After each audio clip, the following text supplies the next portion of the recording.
Hello, my name's James Gilchrist and I'm hoping to come and join you all in San Francisco come February next year, February 2021, in performances with the wonderful Philharmonia Baroque. And I really so much hope this is going to happen. We've had far too long without music, I think, and I think we need it. We need it so passionately in our lives. We've got to have music. It's our means of communication that transcends so many things, transcends time and space and language and all sorts of things. And we can talk to each other as human beings. And I feel that bereft of music, as really we have been ever since March, really, our world is a poorer place. And I hope that come February, we'll be able to put that to rights. So I'm very much looking forward to coming back to San Francisco. It'll be wonderful to see you all again. And Richard Egar has put together a great programme for us to begin, with luck, in February next year, where we're combining the old and the new.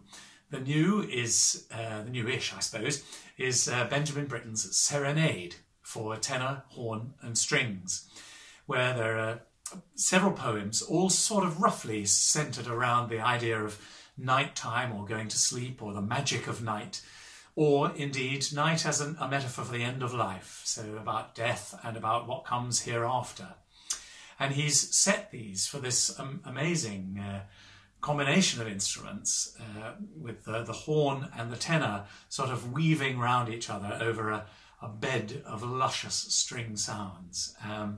It's a great piece and I've performed it a great many times, but I hope that to be performing it with an orchestra that's so versed in the language of the Baroque that actually we'll be able to bring a new light to this piece, and that we'll be able to find a new way of looking at it, and I'm really looking forward to that. And we're combining it with a selection of tenor arias from Handel's time. Handel, when he was in London, here in England, made the acquaintance of a great tenor, John Beard. And Mr. Beard actually sang the tenor role for almost all of Handel's English oratorios that we've grown to love. And he was the one whom Handel wrote for and who gave the first performances of a great many of them. And so we've chosen just 4 arias of various different portions of Handel's output to try and show off what Mr. Beard was like, perhaps, or perhaps why having a singer like that, whom Handel could actually write for, enabled Handel to come up with some glorious music. And of course there is a parallel here, because Benjamin Britten was very much writing with one particular tenor in mind, Peter Pears, who was a great singer, very individual singer, amazing musician, and their relationship enabled Britten to come up with special music for these for tenor and orchestra and tenor and piano indeed. And the same sort of thing was happening in Handel's time, that Handel had a particular man in mind. And sometimes when you're having to write something for somebody in particular, it really hones your art so that you really begin to write in a very specific way, and you know what'll work. You know that if I write this, oh, Beard's good at doing that sort of thing. He can do those fast runs with endless sort of nowhere to breathe. Nightmare for all of those coming afterwards, but obviously it was something that Mr. Beard was very good at. But obviously Beard had a really tender side too, and some of the most touching tenor arias were written with him in mind, and one of those we'll be doing, which is from one of the last oratorios that Handel wrote, Jephthah, where I'm sure you know the story of Jephthah, where the mighty warrior goes out to battle and rather mistakenly makes a pact with him upstairs, saying, if I win the battle, I'll sacrifice whomever I get to see when I get back home. And of course, the first person he sees is his daughter.